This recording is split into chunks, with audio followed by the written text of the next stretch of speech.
And we're live. All right, great.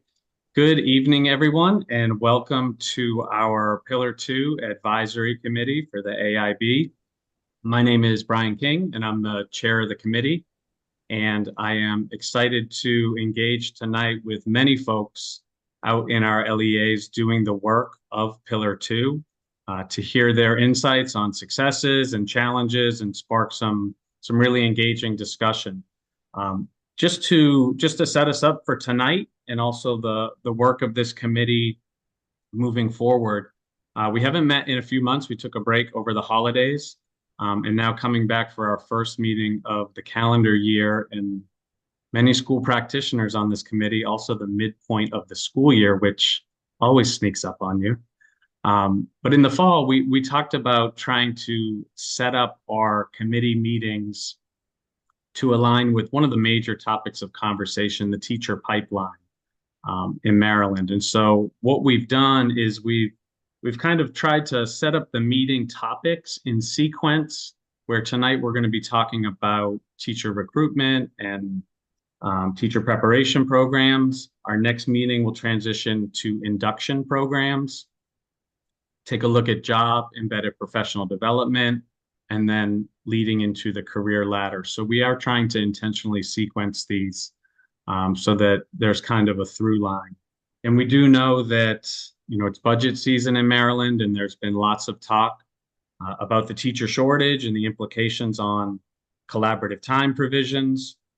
And so we've always been of the mind to invite practitioners in so that they have a chance to voice how things are going and that we can learn from each other. And so with that, I'm grateful to John Selke, who took the lead on this meeting in terms of inviting our many guests and thinking about how we can engage with them. So, John, I'm going to turn it over to you.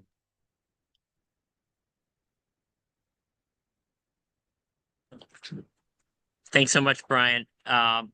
So before we jump into the meeting itself, I thought that it might be good for at least members of the AIB panel to briefly introduce themselves, because I know we have a few new faces. You met Brian as our chair. So I'm John Silkey, currently a middle school math teacher in Montgomery County, and have been on this group for about 3 years or so. So Brian, would it be okay if we do quick introductions? Sure, yeah, let's go around and then engage just so that we get our guests kind of live on the mic so that we respect their time too. But sure. Awesome. So we're just gonna ping pong it from one to the other. So I'm gonna actually ping pong it to Devora. Good evening, everybody. My name's Devora Danielson. I joined the committee because I'm interested in trying to help with education and trying to get teachers or potential teachers interested in joining this profession. Um, I'm a national board teacher. I serve as a CTE teacher, and I've worked in Prince George's County. I do work in Montgomery County, and also do work for the NEA. So I have a number of experiences to offer. All right, so who's next? Rob or Justin, I know that you're on mute. I don't know if you're able to quickly come off just to say hi and introduce yourselves. Hello, I'm Justin Robinson. I'm a member of the AIB. I also teach in Prince George's County, Maryland.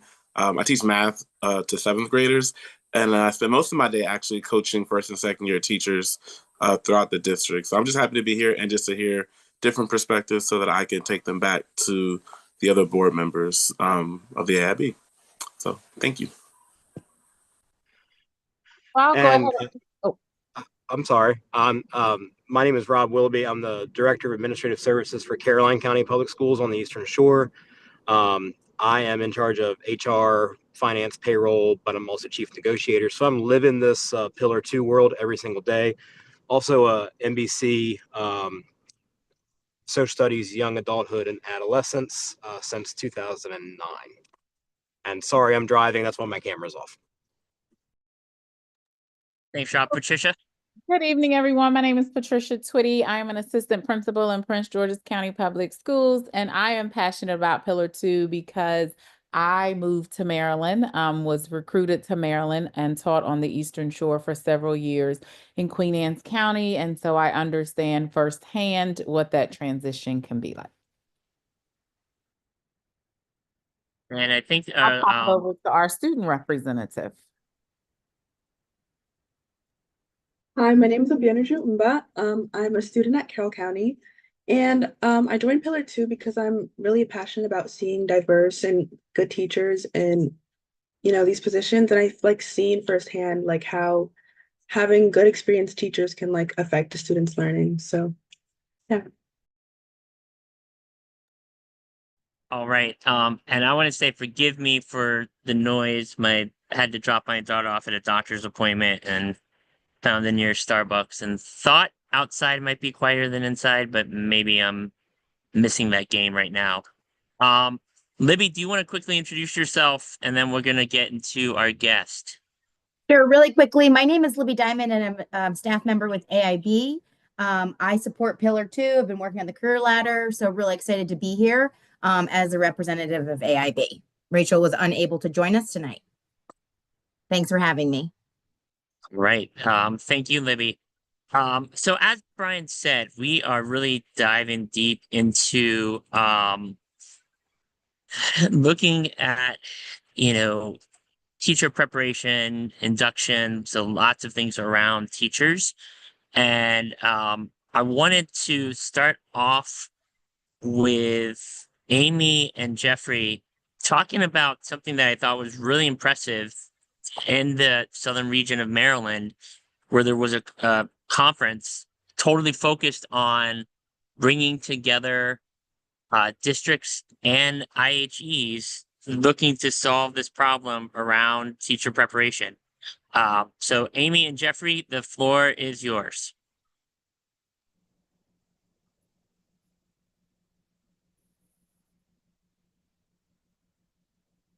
Jeff, you're muted.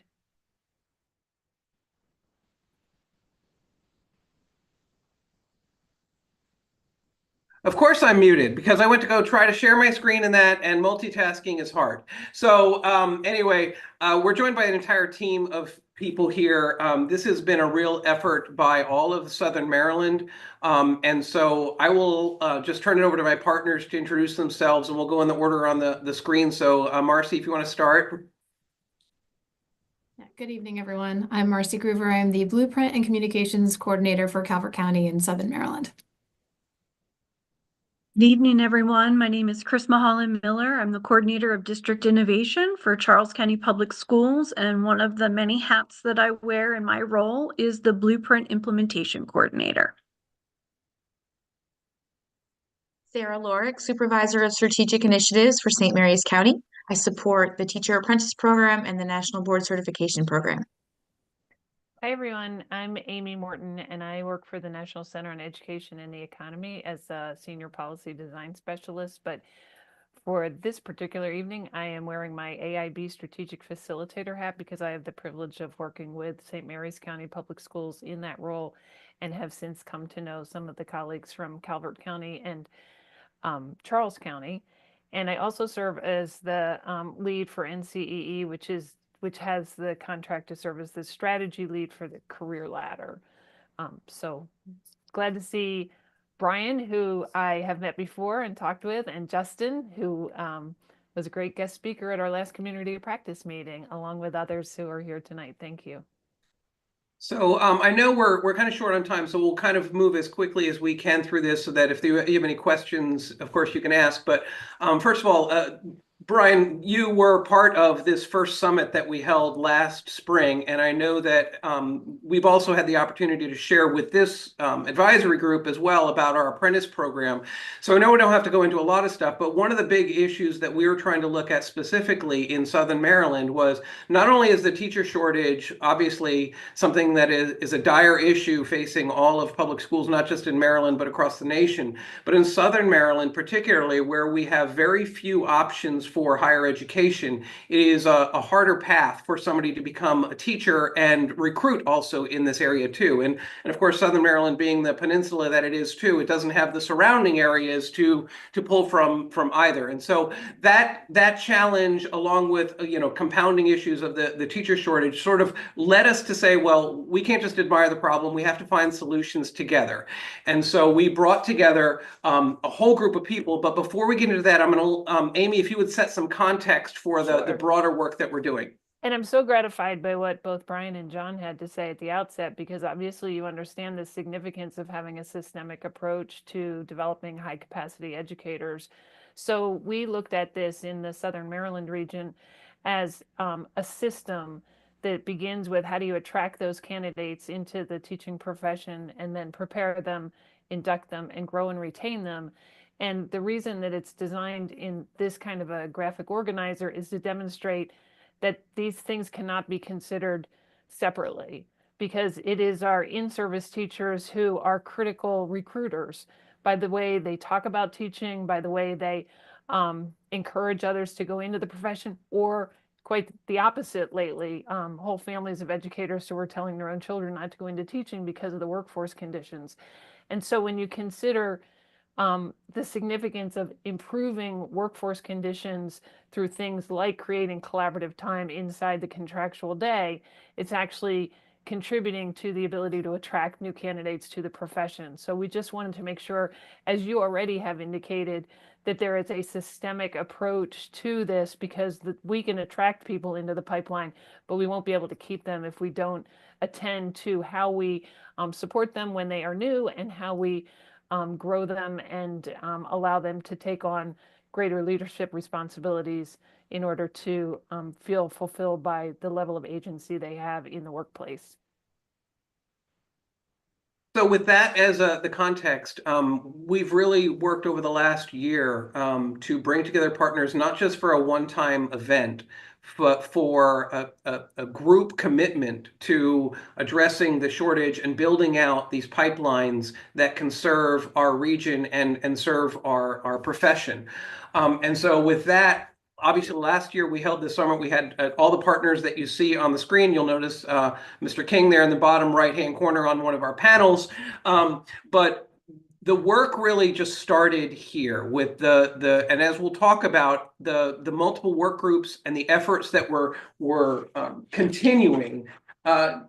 So we'll start with just a quick little part about the context. We're not going to go into a lot of data about what numbers, we already know what the numbers are. We already know what the shortage is, but really connecting a little bit to our specific context and what we're trying to accomplish. And I think the first one up to share is a little bit is Chris.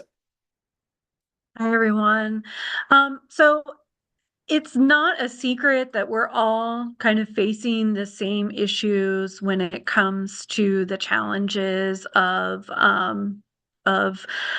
finding teachers in our buildings, finding licensed teachers in our building.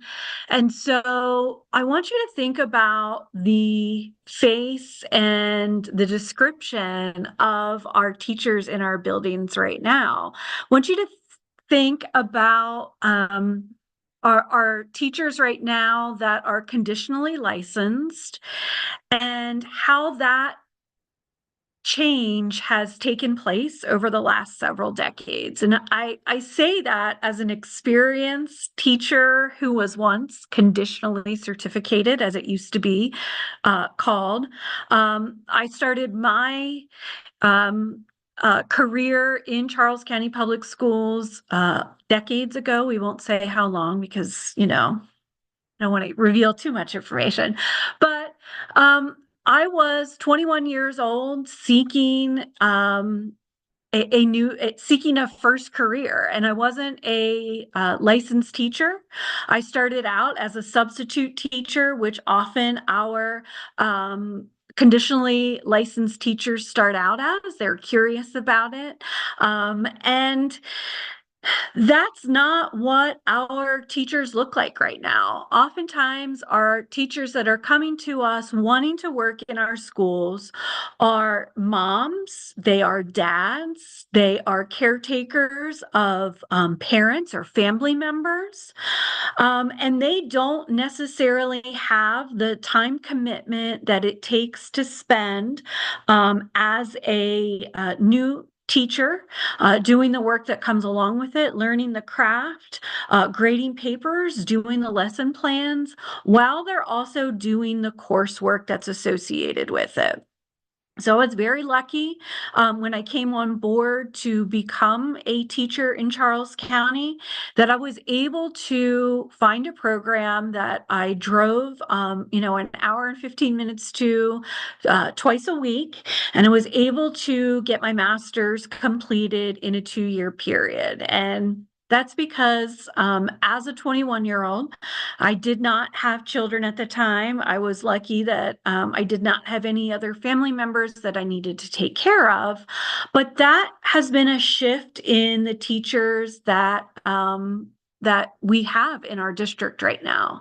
The time that it takes and the financial commitment that it takes often for our teachers to become licensed in Maryland has changed. And so what we really need to do is we, as the systems that are supporting these teachers, we need to be the ones that are changing with the times. So what we're doing is we're looking at the different pathways that we have available, and we're trying to determine ways in which we can make these pathways that are accessible to those adults that are committed to serving as teachers in our district.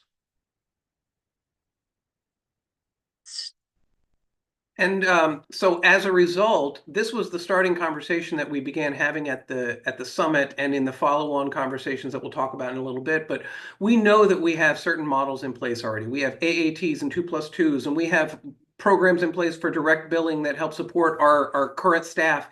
But we really have to think beyond that. And that has been the real work working with our IHE partners and across LEAs is how do we look at things a little bit differently? How do we create different models that provide for those different experiences that our new and conditionally licensed teachers are bringing to the table? And how do we build out a program for those who want to be teachers, who are currently in our system, paraeducators or other support staff, so that they can continue to work full-time while working on these programs too. So, Amy? Yeah, so one of the things that we've been trying to do and have been successful in doing is to create greater elements of collaboration between the LEAs and the higher education institutions, not just those within the region, because as Jeff said, it's kind of a higher ed desert in many ways, but with some of the other partners that have had existing relationships with our Southern Maryland districts. So we have spent the last several months kind of learning each other's context in a way that has been extremely helpful in pursuit of something a little bit more novel, a little bit more innovative, a little bit more conducive to overcoming the challenges that Chris identified, where we want to be sensitive to the realities of the conditional teachers' lives. We want to be recognizing what it means when we say job-embedded, competency-based preparation programs, because those two phrases are really critical to developing and sustaining a pipeline of teacher candidates and teachers who enjoy the work. So the apprenticeship program makes it job embedded and competency based. What we're trying to look at is when we are told by higher education institutions that they are competency-based programs, what we've really uncovered is that they are still very time-based, very credit-oriented, very course-oriented, but that those courses are designed around competencies. The challenge, of course, is that that's a different model than demonstrating competency while in a job-embedded preparation program. And so figuring out how to help higher ed overcome some of the barriers they perceive or are in fact real through some of the MSDE requirements has been part of what we've been trying to address. And the way we've addressed that, I believe, Sarah, are you talking about this, or is Chris, or I don't remember, sorry. Chris is, yeah, you're right. So you were going to finish my sentence, Chris, when I said the way we've been addressing this is through. Go ahead. So again, we're looking at this idea of outreach because we want people that are committed to coming here and staying in our area in Southern Maryland. So of course, we have ideas for our high school students. We're looking at our partnerships with our community college and ways in which we can help our students that are currently enrolled in our schools get that credentialing started through either early college or dual enrollment programs. We are looking with other institutions as well for our conditional licensure.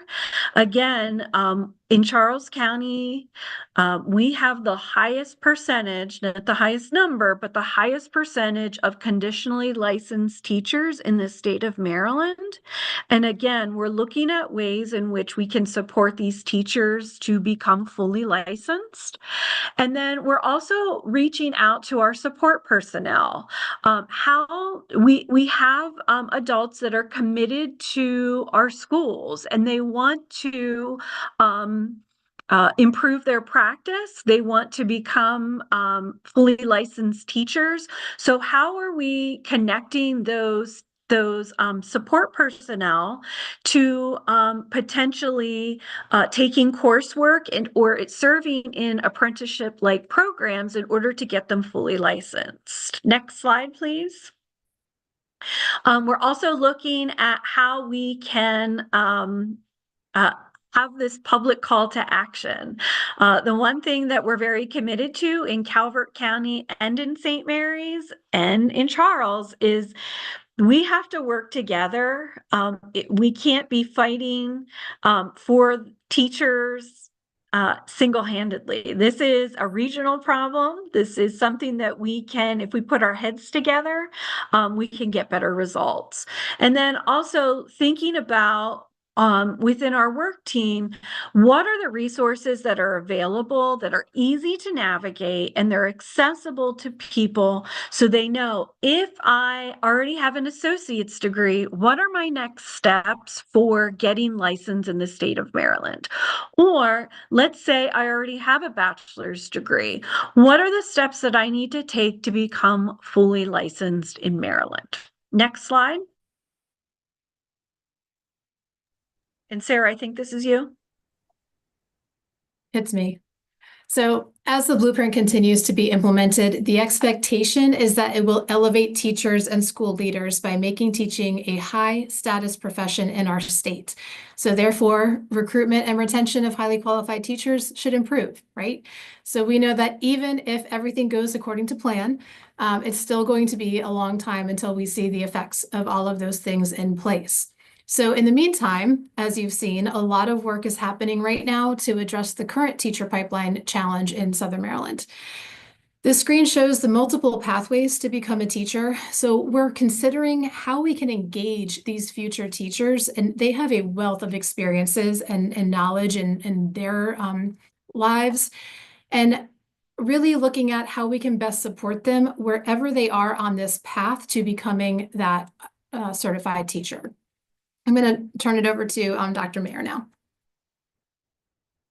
So what has kind of emerged from this is focusing on how do we really fully develop 4 key pipelines in Southern Maryland. First is addressing the TAM programs and building those out and making them more robust. We already have some great TAM programs, Teacher Academy of Maryland programs, but how do we make that, as Chris referenced, a dual enrollment program? For example, we've talked to CSM locally about how do we build an early college program specifically focused on an AAT. And if you have that AAT, I'll skip a column there and go to, then that builds towards a 2+2 program with the local college.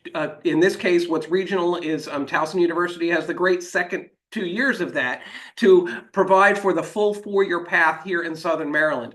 And then, of course, the newly approved registered apprentice program. And as Amy mentioned, we have still some work to do in how do we address the competency and credit gap, if you will, in that program. But we've got a really good program of apprentices here, and how do we broaden that across all of Southern Maryland so that it is part of that continuous pipeline to becoming a teacher. And then, of course, we really need to figure out different ways to have additional bachelor's degree programs and expanded bachelor's degree programs. Because while we might have a program that serves elementary ed, we have some secondary ed gaps or special education that we need to address too. And there just aren't that many programs that serve Southern Maryland directly in a brick and mortar kind of way. There's some online programs and things like that, but we're lacking some of those other programs. So moving forward, then, this is kind of the work that these teams have been doing, is how do we expand TAM? How do we connect the registered apprentice program to credit-bearing experiences for what they do on the job? How do we build on the AAT program? As one of the data points that was shared at the summit last year is there's a very small percentage of people who right now enter the Associates of Arts in Teaching program who complete with the bachelor's degree program. And we have to do that's something as a state we need to do better on in building out and supporting future teachers in that pipeline. And again, mapping that BA program so that working staff can take it as well. It's not just you can't necessarily go away to college full time as a student, but if you're working full time, how do you then continue that bachelor's degree program?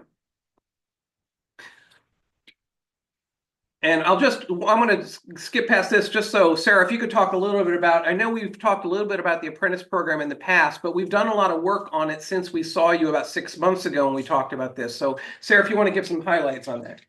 Absolutely. One of the things I'll tag in immediately with what Jeff just said is, as we think about how most of us maybe perhaps on this call went that traditional path, and Chris is that unique unicorn who found her way. She is no longer the unicorn in this situation, and we have to find ways to meet these teachers, these future teachers, where they are.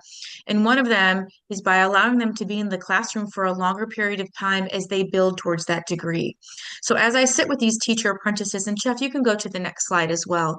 As I sit with these teacher apprentices, I'm almost, as a person who went the traditional route, I'm almost a little jealous at how much they're gaining in experience and insight as they parallel their time with this coursework from their higher ed institutions. They're immediately getting to implicate it apply it to their classroom right away, and not waiting for that ed course once a week. They're already in there experimenting, working alongside these sponsor teachers, as we call them. And when we started the Teacher Apprentice Program, it was born out of the Maryland Leads Grant. And it is now shifted. We are now the first registered apprenticeship with the Maryland Department of Labor. And what that offered to us was the ability to get that teacher working side by side, that future teacher working side by side with a master teacher for 50% of their day. So in previous iterations of the program, they were working and supporting new and conditionally certified teachers, which was great, more eyes, more support, but now they're getting that side-by-side approach to their learning. And it's really been a wonderfully engaging process. I hear nothing but positive things from the students as well as the teachers supporting them. One of the other pieces to the puzzle that we just received word on is we were also awarded the Apprenticeship Innovation Grant. And so now we're able to go out and look for partners who are willing to engage with us in these next set of challenges, which is really finding ways to streamline the process for receiving your degree. These are not students, when we call them part-time in the world of higher ed, they're really not part-time. They are full-time in the classroom. They're just taking their coursework part-time. And so we really need to find ways to work with our higher ed partners to identify that and celebrate it and elevate their opportunities in the classroom, bringing them into their coursework. And when things overlap, allowing for that extra time and space so that they aren't spending hours and hours in the classroom when they can show that they have already mastered that skill. And I'm gonna I think, go yeah, right go to the to last piece. Mhm. I'm just gonna go back to the context page again, because I know that we want to give some time for questions here too, but it really is, Chris said just a minute ago, there's not a competition in Southern Maryland. What helps one helps all, and that is really the approach that we're taking. And it is the only way that we're going to solve this, is by putting all of our heads together, bringing all the partners. You saw on the list earlier that it didn't just involve higher ed and LEAs, but it involved the Teachers Association, and it involved MSDE and MHEC and the Department of Labor, and really anybody and everybody who can contribute to finding solutions for us. So with that, I hope it wasn't too quick that we went through this, but if you have any questions, we're happy to take it. So I just want to say, first of all, thank you, everybody. I just messaged Brian. We were hoping to have a couple guests from the deans and directors, but I don't think they're able to make it.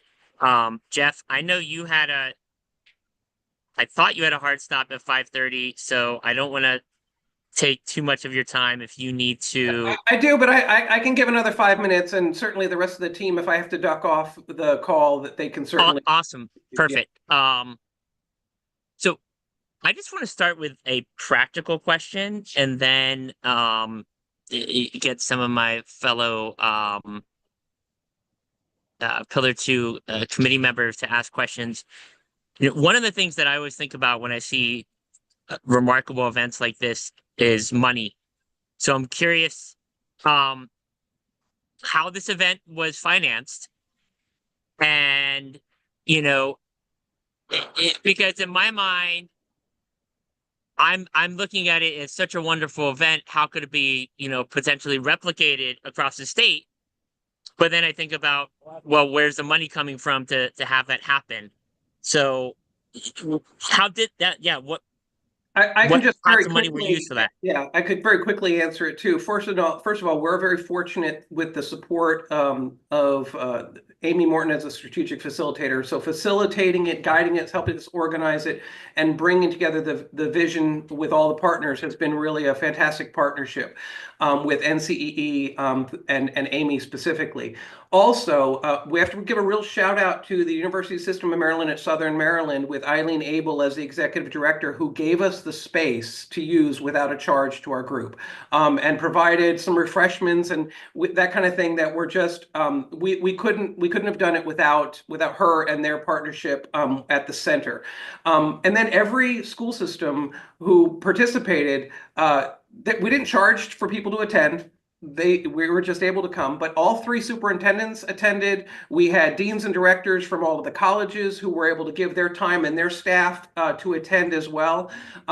So it really was people rolling up their sleeves and investing in it together. Do you feel like, just to tag in to say, if you build it, they'll find a way to be there. Like the universities as well. Like everyone made it a priority because we're recognizing that need, that we all have to come to the table and talk about it. And just to add another dimension to this, I actually live in Pennsylvania, and one of our things that we do in Pennsylvania, we started a coalition called PA Needs Teachers. You can go to paneedsteachers.com and see what we do.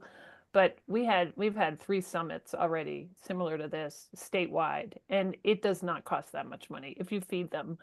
That's about the main cost. Everything else is just time on the part of staff people committing to doing the work.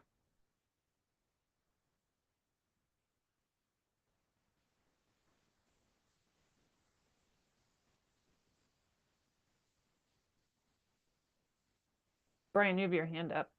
Yeah, John, Yeah, I if think it's okay, Brian, I'm yeah. Go ahead, gonna Brian. come off mute.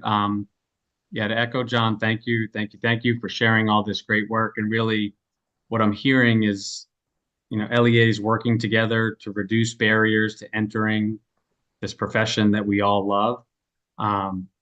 And I think a couple phrases caught me. I know that Marcy, at a certain point, you said it was turning it into a high status profession. And then Sarah, even your just recent comment with, if you build it, they will come.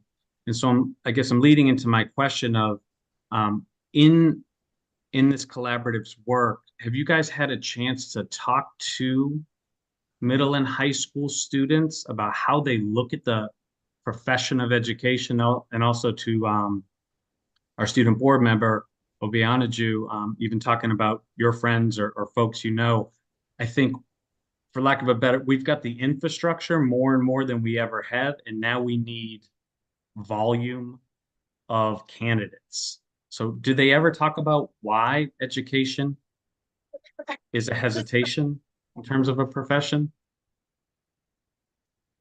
Any focus groups or surveys of our potential teachers?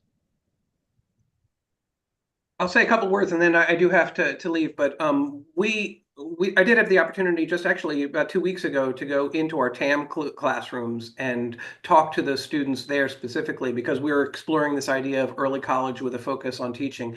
And what I got out of that group, now I realize that is people who have already said they want to be teachers, but there is a palpable enthusiasm amongst them. Now, I also know that the same words that were shared earlier by Amy, that there are some challenges in terms of how the profession is perceived. And there are challenges that with teaching in classroom that we just have to support people along the way. And I think that's part of it, is demonstrating to people that the support is there. And if you have somebody who's got your back and somebody's going to help you over a hurdle, I think that relieves some of the anxiety. But I'd love to hear from the student member of this team here too, to just hear the perspective of young people too, beyond those TAM students too. I feel like for many of my friends, I know some of them already like are going to TAM programs. They're like really passionate about teaching, like it's something that they really like are interested in. And I feel like for some people that I know, they are also interested in teaching, but it's more of like the financial aspect of it. It's like they really want to do it, but like realistically, like they don't think they'd be able to like support themselves like doing teaching. And so I think that most of it comes from like the salary. So can I just build on what you just shared? And I appreciate you saying that, because one of the challenges that we have in teaching versus a lot of other professions is that instead of a paid internship during the college years, you end up having to pay tuition to get your version of the internship, which is the clinical experience. And so I would you the cost of. Oh, sorry, that's John. So I wanted to just point out that some of the changes that could occur that are reflective of the apprenticeship version, which is the earn and learn. John, I think you. Yeah, John, you might want to mute. There's some. Sorry. But the idea of being able to earn and learn at the same time instead of learn and pay changes the trajectory of what the cost is in terms of that barrier. And I think that's an important consideration to take into account when you're looking at the value of the apprenticeship program.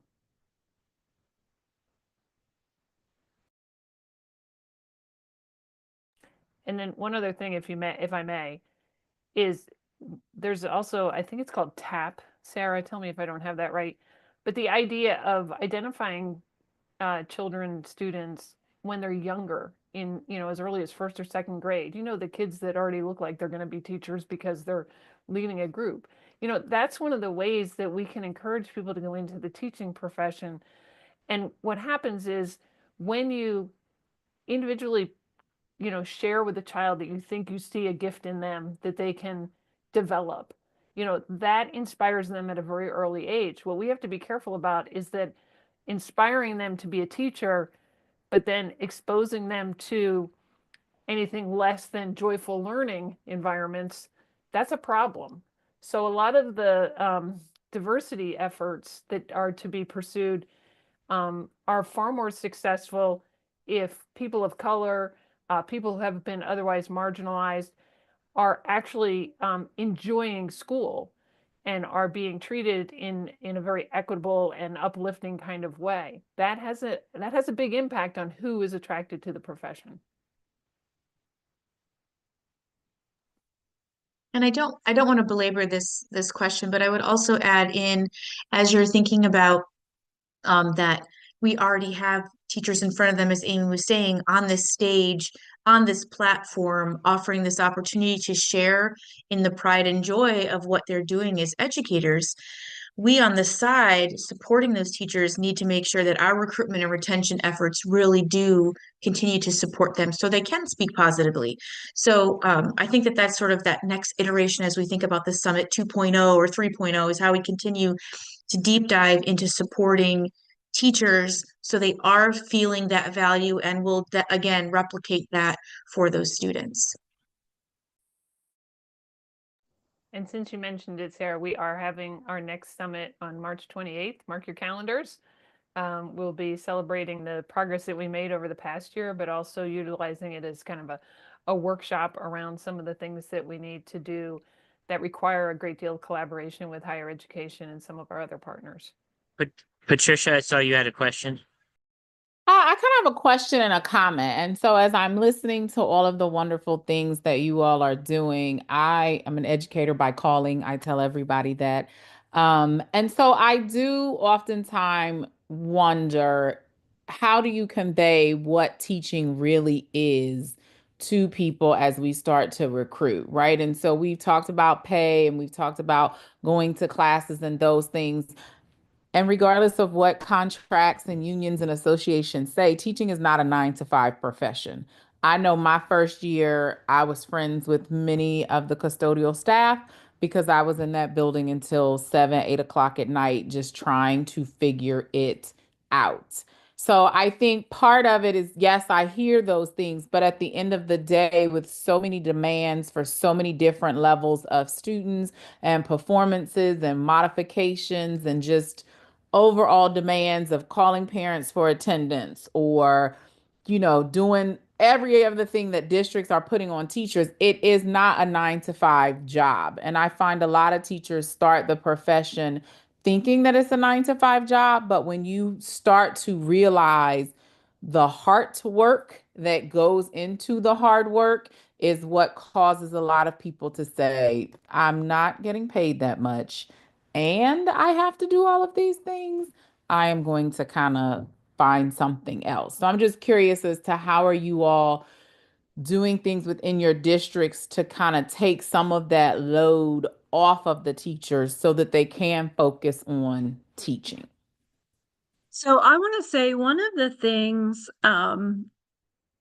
that we have to recognize is that we have, like I was saying before, we have people that are dedicated to doing this work already in our schools, right? We have paraeducators, or we call them instructional assistants in Charles County, and we have other support staff. Like I know of a secretary in a front office who is in her first year. She was a secretary in the school for like 10 years and has decided to become a teacher in the same building that she worked at. So we really have to think about how do we tap into that, because we know the people that are committed already know a lot of what the commitment takes, right? So thinking about even, when we were talking earlier about how we tap into our middle school and our high school, one of the things that I think we all do throughout Maryland, because of our money with the career coaches that we have, I had a conversation with our business associations in the Southern Maryland area, and my question to them was, because, think about, and Ms. Twitty, I don't think it would be any different for you, so you don't listen to this question. But maybe for others that are listening today, if you were tapped earlier in your life, in middle school, about becoming an educator, if somebody tapped you on the shoulder and gave you that inspiration or that idea to say to yourself, you know what, I think you would be really great. Have you ever considered a career in education? So again, if we look at how the blueprint is supporting that work throughout the different pillars, like we have to be very intentional with how we tap our people, whether they're in middle school, even elementary school, middle school, high school, our parents, our secretaries, our building service workers, our paraeducators, who again are already committed to the work. We just have to give them those pathways and make them accessible to help them get to that point. And I want to piggyback off that quickly and then want to transition. I feel like I read this somewhere either in the blueprint or maybe hearing at an AIB meeting, but one of the things that I'm a very big advocate of that I think we need to do is use our young people as resources to potentially pursue teaching, and then also at the same time assist some of the deficits that we are seeing in learning. So my area is in mathematics, for example, and we know across the state that math scores are low. And so for me, what we need to do is, hire high school students to go and serve as tutors in their neighborhood middle school in math. Hire high school students to assist with summer school. Or college students as well. And really get them not only involved but interested in the career and show them what some of that connection is about. Because I do think so much of what we as educators enjoy is making that connection with others and helping them learn things. And so reaching out to people in middle and high school, giving them those opportunities, I think would be a huge, huge boost. I want to transition us a little bit to the last 10 or 12 minutes or so. One of the things, we are an advisory committee to the AIB, and I know that Justin here is a member of the AIB. But we are an advisory committee, and so I really would love to hear from our esteemed guest. What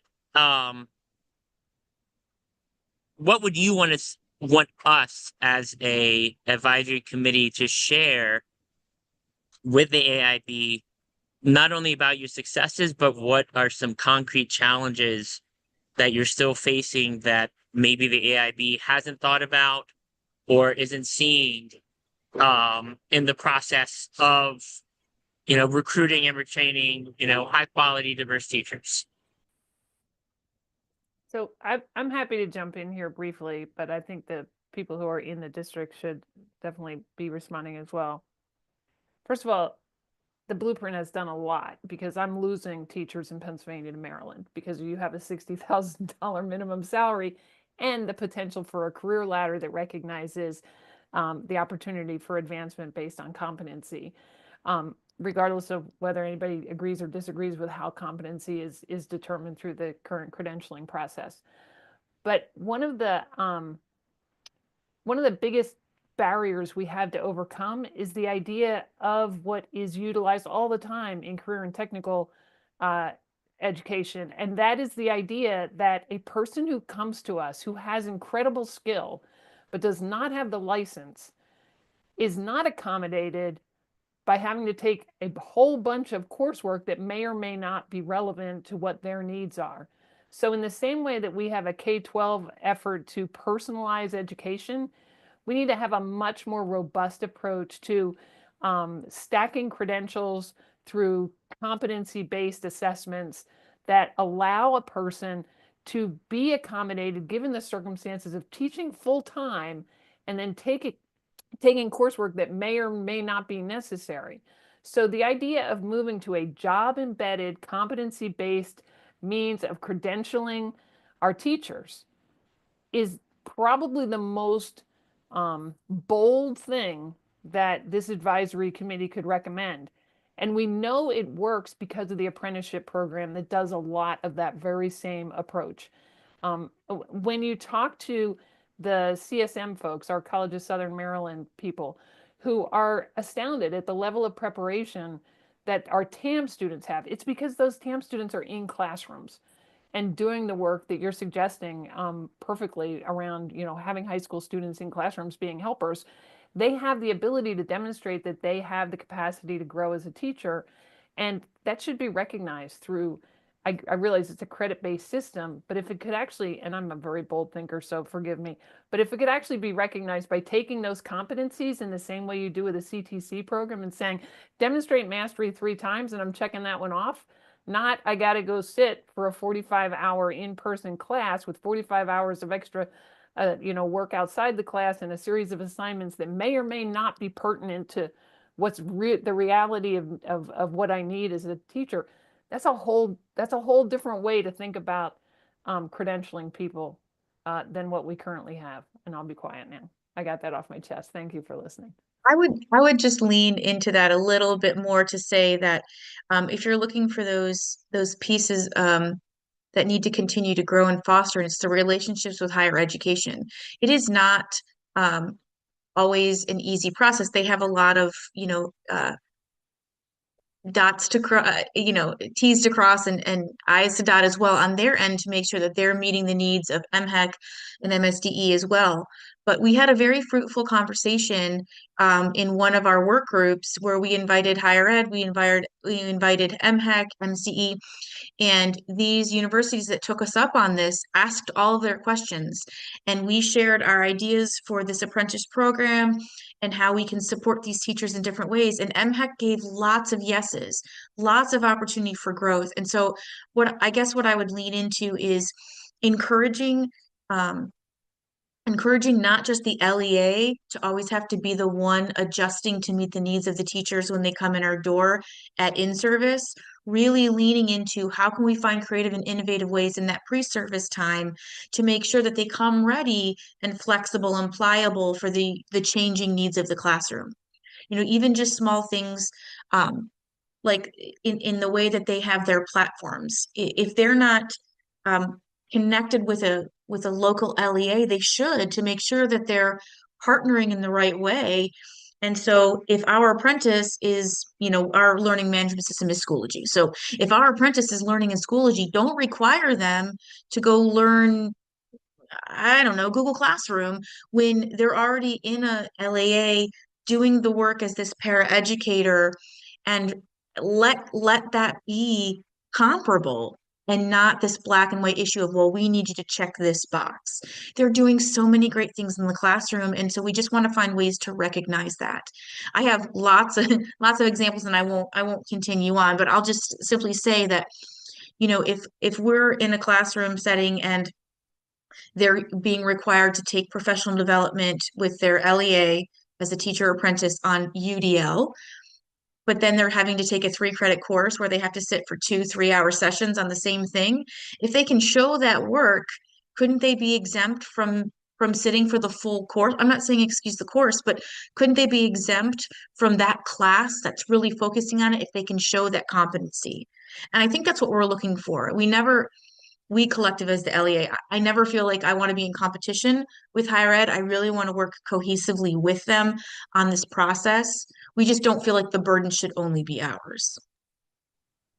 All right. I am going to pass the floor to Libby, who is going to share a few AIB updates, but we really want to thank all of you for coming and having this conversation. I'll just end on this. Amy, I think you and I need to sit down and get a coffee, because while I, on one hand, agree with many of the things that you're saying, I do worry about some of the accountability aspects that I've seen as a teacher myself in the classroom, and that, how do you narrow that? But, I'll reach out and we can find a time to battle that one out together. I'd love that. But Libby, the floor is yours. Okay, thank you. I appreciate the conversation tonight. I myself became a teacher through an alternative pathway. So it is an interesting topic, and it's near and dear to my heart. So I appreciate everyone's thought on this. AIB updates, just letting everyone know, we all know that the 2025 legislative session has started and things are starting to move. As we have updates, for your pillar, we will bring them here. As you may or may not know, we are working on the career ladder criteria for success for the July 1, 2025 submission for LEAs. We've gotten a lot of feedback from different community partners. And so we're really using that feedback to make some revisions to that and hopefully have a draft out in the near future. The AIB just recently hired a new government affairs director. So welcome, Joy.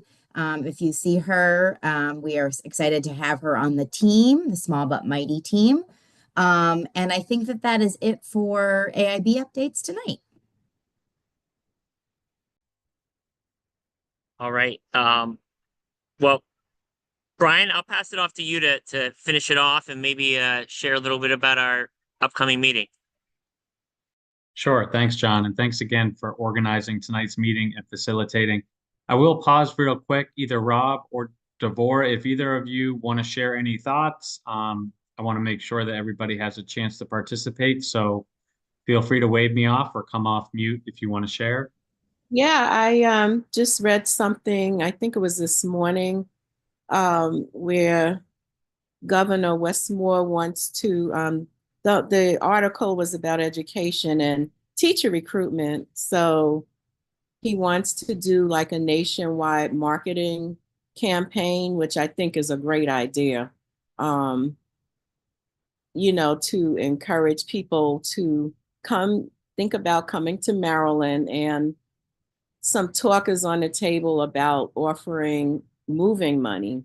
I'm going to find that article and send it to you all. I should have did it earlier today, but I think I saw something about $2,000 toward moving to Maryland. So I'm like, okay, well, that's some real talk. Like, because sometimes I feel like we're going in circles.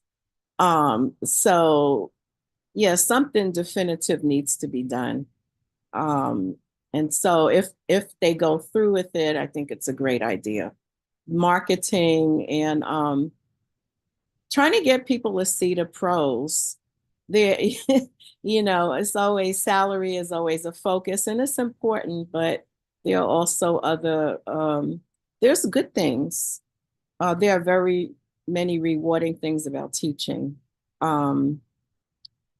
So, you know, maybe if they do market and people pick up on it and think about coming into Maryland, you know, maybe they'll be able to move up the ladder and increase their salaries. And 60,000 is much better than some of the other places around the country. So that's all I have to say. I'll just chime in. I'll thank the folks for coming and talking with us this afternoon. I really enjoyed the discussion about engaging with the higher ed partners. In my part of the Eastern Shore, we're very similar. We're a little bit of a higher ed desert.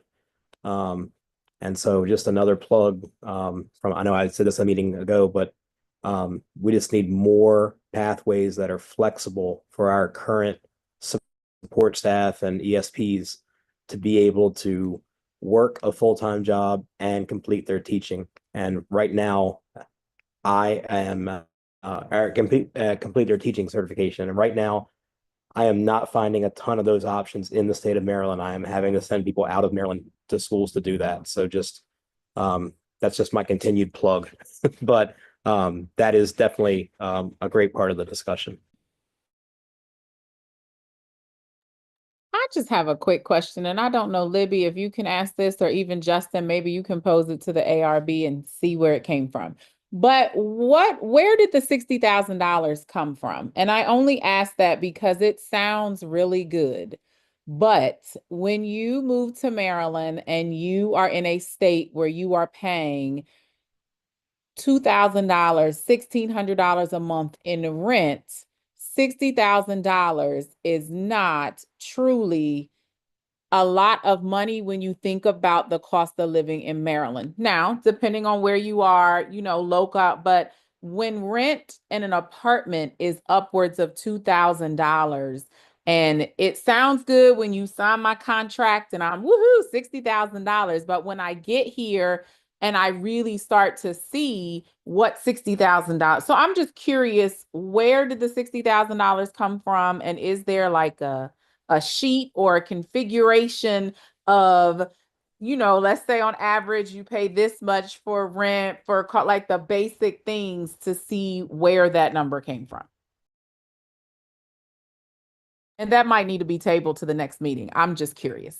Sure. I mean, I can get you more specifics, but when the current commission really researched high performing systems in the world, like that was one of the priorities, is making sure that the Maryland initial first year teaching salary was elevated to make it more competitive, not only, here locally, but, nationally and, in the world. So I'll get you more specifics, but yes, yes. And I just wanted to add, one of my gripes a little bit with the 60,000 is, as someone who lives in Prince George's County, $60,000 does not go that far. In some of our, central part of the state. I know that part of what the Blueprint does is it acknowledges different costs of living. With one of the funding streams, I forgot what it was, geographic cost of something. So like in some respect, that's kind of accounted for, that maybe some districts need to pay a little bit more for services. But yeah, the $60,000 bothers me too. I think there's been a lot of change since the initial commission started. But we're still higher than a lot of places, which is crazy. We are, but I think in recruiting, it provides a false narrative. It looks good on paper if you're in Alabama or, Atlanta or somewhere like that. But then when you get here, Absolutely. it's like, wait, it's giving a false narrative if you're recruiting, thinking but it's not really that much. But I know our time is off, so I'll just be quiet now. You're good. And then before we close out, Obianuju, any final comments or anything you wanted to share? No, not really. Okay. All right, great. Well, thank you everyone for engaging tonight. And again, thank you to all our guests for sharing their time and expertise. We'll stay connected on email. We've got a meeting right now that's at the end of February, focusing on induction programs. So we'll get to planning for that one. Until then, everyone, take care. Good seeing everybody.